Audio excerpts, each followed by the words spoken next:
Hello friends, I'm Miss Jenny from the Washington County Library, and I'm so glad you were able to join me for Stories by Starlight tonight. I want to talk to you a little bit about fish and some of the unique things that they can do. So we're going to start out, I'm not going to read the whole book, but we have it here if you're interested. This book is called Fish Tricks, The Wild and Wacky World of Fish, and it talks about the different things that fish do that's kind of crazy that helps them survive in their environments. So I want to read a couple of these little tricks that they do for you. The first one is smell and taste. Did you know that a fish can smell 1,000 times better than you?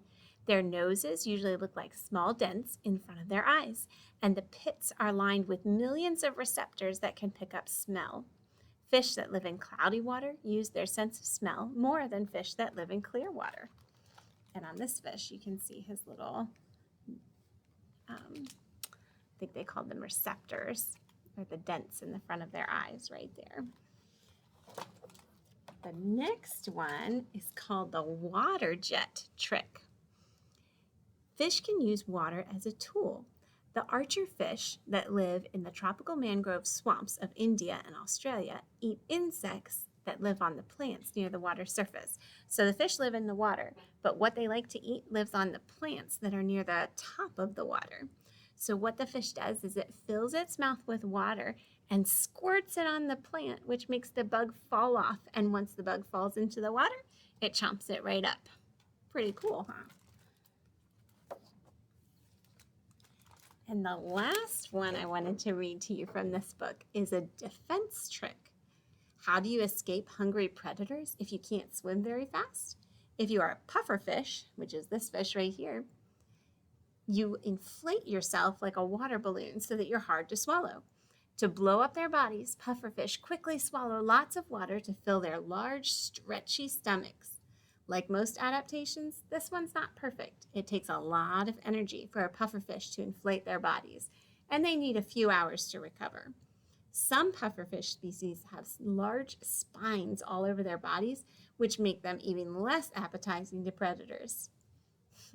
So this is what he normally looks like. And then if a predator scares him, he puffs himself up like this with all those little spines. I wouldn't want that in my mouth. What do you think?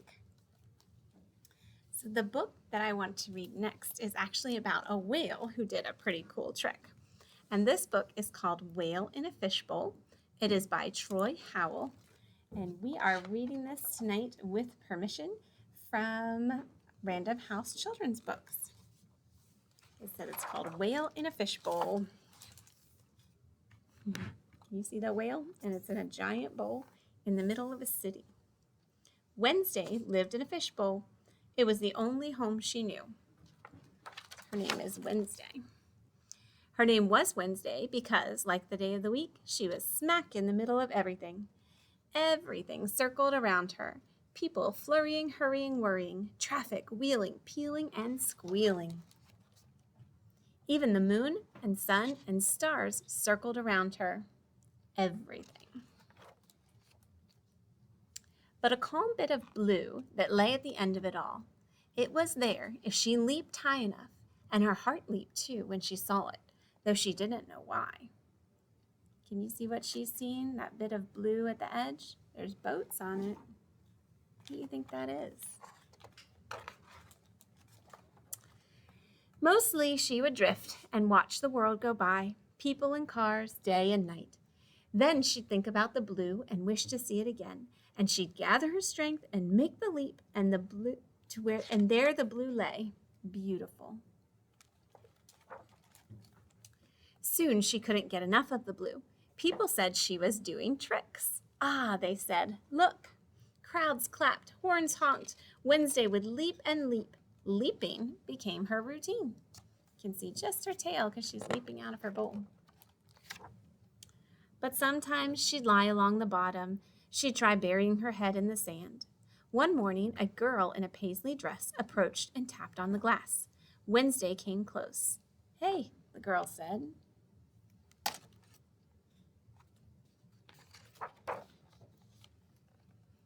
Wednesday gazed into her eyes. She had seen that blue before.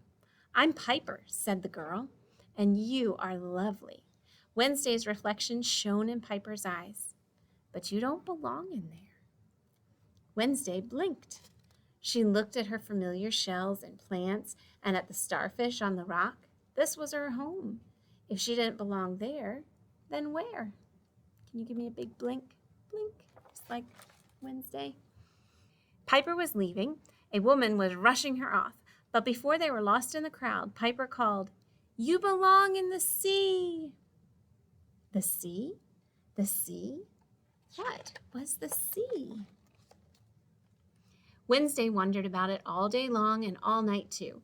What did the sea have that her fishbowl didn't have? Now she couldn't sleep. She scarcely touched her food, and she no longer leaped.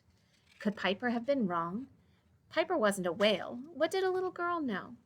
Without answers, Wednesday gave up on the sea. And when she did, she thought of the blue again, and she ached to see it. So she gathered her strength and thrust her tail and leaped. See her leaping out? The blue wasn't there. Gone. Nothing. Nothing but gray. Wednesday sank into the sand. Her heart hurt. If she cried, her tears were lost to the water. Then she lifted her head. Maybe she hadn't leaped high enough. She would try one final time. If the blue wasn't there, she would leap no more. Up, up, Wednesday leaped, higher than ever before. So high that she leaped beyond the bowl. Her tail caught the rim of the bowl, and the bowl toppled over. Torrents of water gushed out. The water carried Wednesday down the avenue. Can you see her? She's riding on the water from her fishbowl. Past all she'd ever known. It carried her into the gray, but the gray was disappearing, giving way to something else. A glorious, breathtaking blue, a blue that went on forever. There's her tail. Do you know what that blue is now? She plunged into it. She swam and swam and swam. She skimmed and soared and spouted and dived, and she turned somersaults, and she swam strong and far and deep. And for the first time in her life, she sang. She sang about the blue and everything new around her. She sang about Piper, who had known where Wednesday belonged. And here she was at last. Then there came someone just like her who said, "Hello, welcome to the middle of the sea." That blue was the ocean. And if you look at the last picture, you can see 2 whale spouts. I like that book. So I have one more book to show you. I just want to show you a couple pictures of some of the variety of fish that we have in the sea. Take a look at these guys. They are all different colors, and these are pictures from a book called Ocean Animals, Who's Who in the Deep Blue. I just thought these were really pretty fish with all their different colors, and look at his spikes. There's also pictures of some weird fish. Another word for weird is bizarre. Look at this guy. He is called a blobfish. Seems like someone did a good job naming him, huh? He looks like a blob. There's a blob, and there's this guy. So I thought what we could do this evening is actually make our own little fish out of Play-Doh. So I have one here to show you. You can see the little eyes in her mouth. She's got 2 little fins, one on each side, and then a big tail fin. So she's not any particular kind of fish. She's just kind of the one that I made up. So if you want to make this with me, grab some Play-Doh. If you want to do 2 different colors, the best way to do that is to make a snake with one color and a snake with your second color and twist them together so it looks like a candy cane. And then once you've done that, you can roll it into a ball. So you're going to roll it into a nice ball. And the next thing you're going to do is pinch the tail. So hold it in one hand and just pinch, pinch, pinch. There you go. Can you kind of see? Maybe if I show you on that side, the colors are a little different. So that's the tail, and to make it look more like a tail, you're going to take your 2 fingers and just kind of squish the body in a little bit. There you go. And that's going to give you more of the fish shape. For the eyes, again, it's just kind of like our bunny. You just poke a pencil in, make the two little eyes, and the mouth is just a real thin snake of Play-Doh that you make into a Cheerio. I'll show you here. Just roll it between your fingers. Make a teeny tiny snake. Can you see that? And then squish the ends together. Just roll it up. Then you have a little Cheerio with an opening in the middle. And that goes right on the face of your little fish. Now it still needs fins on the side, and just like we did with the bunny, you're going to use your scissors to cut the fins. So on the side, you just take it and squeeze your scissors together, and that gives you one fin. See that?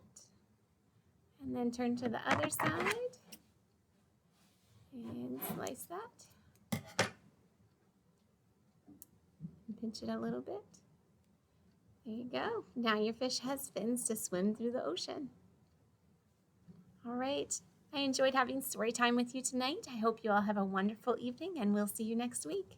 Bye-bye, friends.